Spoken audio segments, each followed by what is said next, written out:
देखिए, कुछ महीने पहले महाराष्ट्र में चुनाव हुआ, हरियाणा में चुनाव हुआ, लोकसभा का चुनाव हुआ। उससे कुछ ही महीने पहले, लोकसभा के चुनाव के कुछ ही देर बाद महाराष्ट्र और हरियाणा में विधानसभा का चुनाव हुआ। लोकसभा के चुनाव में महाराष्ट्र में इंडिया गठबंधन मेजॉरिटी लेके आए, जीत के आया, और विधानसभा के चुनाव में कुछ ही महीने बाद इंडिया गठबंधन बुरी तरह हारा। उस समय हमने कुछ ज्यादा बोला नहीं, मगर हमने काम शुरू किया। 21वीं सदी है, डेटा की सदी है, डेटा की सेंचुरी है। हमने डेटा देखना शुरू किया, और जैसे ही हमने डेटा देखना शुरू किया, हमें पता लगा कि लोकसभा में और विधानसभा में 1 करोड़ नए वोटर शामिल हुए। मतलब विधानसभा में 10% ज्यादा वोटरों ने वोट किया। और जब हमने पता लगाया कि ये वोटर कहां से आए, ये कौन है, तो आश्चर्य की चीजें निकली।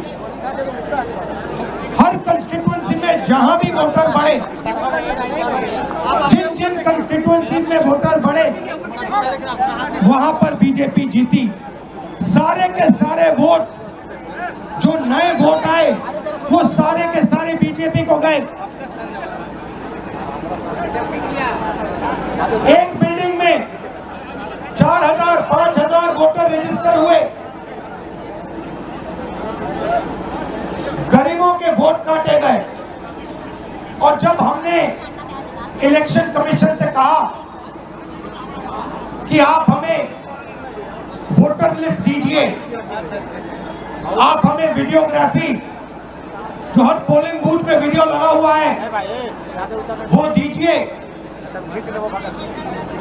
इलेक्शन कमीशन बिल्कुल शांत हो गया, चुप हो गया, एक शब्द नहीं कहा। एक बार नहीं, अनेक बार हमने उनसे कहा कि देखिए, कानून कहता है कि हमें वोटर लिस्ट दी जाए, कानून कहता है कि वीडियोग्राफी हमें दी जाए। आज तक महाराष्ट्र की वोटर लिस्ट हमें नहीं मिली। वीडियोग्राफी का कानून बदल दिया क्योंकि वो सच्चाई छुपाना चाहते हैं। यहाँ पे हम आए हैं, 7 मूर्ति हमारे पीछे है। यहाँ लोग शहीद हुए, संविधान के लिए शहीद हुए, और संविधान में लिखा है कि हिंदुस्तान के हर नागरिक को, चाहे वो किसी भी जात का हो, किसी भी धर्म का हो, हर नागरिक को एक वोट मिलना चाहिए। इलेक्शन कमीशन, मैं आपको साफ बोल रहा हूं, और आप जानते हो, मैं बिना बात को समझे, बिना गहराई में जाकर मैं नहीं बोलता हूं। मैं हिंदुस्तान की जनता को और बिहार की जनता को कह रहा हूं कि महाराष्ट्र का चुनाव चोरी किया गया था, और जैसे महाराष्ट्र का चुनाव चोरी किया गया था, वैसे ही बिहार का चुनाव चोरी करने की कोशिश की जा रही है। देखिए, उन्हें पता लग गया कि हमने महाराष्ट्र मॉडल समझ लिया है, इसीलिए वो हम नया बिहार मॉडल लाए हैं। और मैं आपको साफ बताना चाहता हूं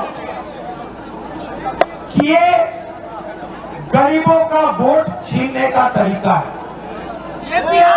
ये और मगर ये इन लोगों को मालूम नहीं है कि ये बिहार है।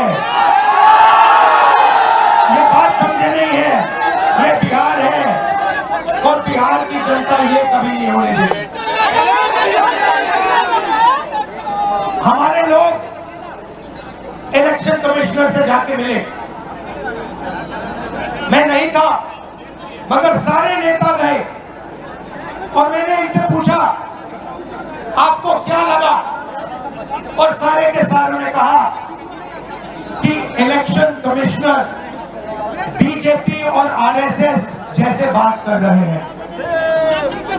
वो भूल गए हैं कि वो किसी राजनीतिक पार्टी के नहीं है, वो हिंदुस्तान के इलेक्शन कमिश्नर है और उनका काम इस संविधान की रक्षा करने का है।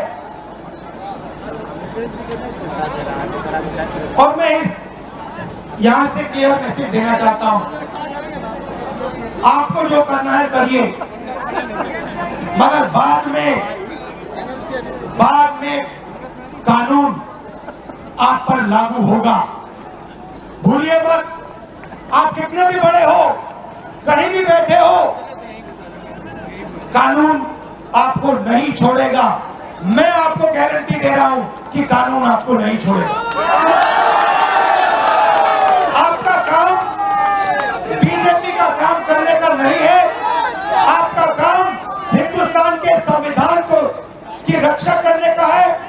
आपका काम बिहार की जनता का जो वोट है, बिहार की जनता के दिल के अंदर जो है, उसको पूरा करने का है, और आप अपना काम नहीं कर रहे हो। पहले इलेक्शन कमिश्नर सिर्फ बीजेपी नहीं चुनती थी, पहले इलेक्शन कमिश्नर को बीजेपी, ऑपोजिशन पार्टी और जो हमारे चीफ जस्टिस है, जिन्होंने मांग की कि हमें बैठने दो, हमें इलेक्शन कमिश्नर चुनने दो, उनको बाहर फेंक दिया, उनको कमरे के अंदर आने नहीं दिया, और हमें भी साफ कह दिया कि भैया यही नाम है, ये बीजेपी के नॉमिनेटेड इलेक्शन कमिश्नर हैं। ये देश की सच्चाई है, और मैं बिहार के युवा से कहना चाहता हूं, ये सिर्फ आपसे वोट चोरी नहीं हो रहा है, ये आपका भविष्य चोरी हो रहा है। आपसे आपका हक जो बनता है, जो रोजगार है, आपका धन है, ये सब आपसे चोरी किया जाएगा। ये चोरी नहीं होने देनी, और आपको, बिहार के युवा को, ये चोरी नहीं होने देनी है। और पूरा का पूरा इंडिया गठबंधन आपके साथ खड़ा है, और हम ये चोरी कभी नहीं होने देंगे।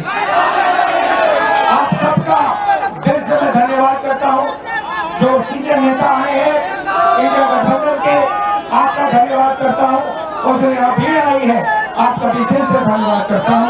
धन्यवाद, नमस्कार, जय हिंद, जय संविधान।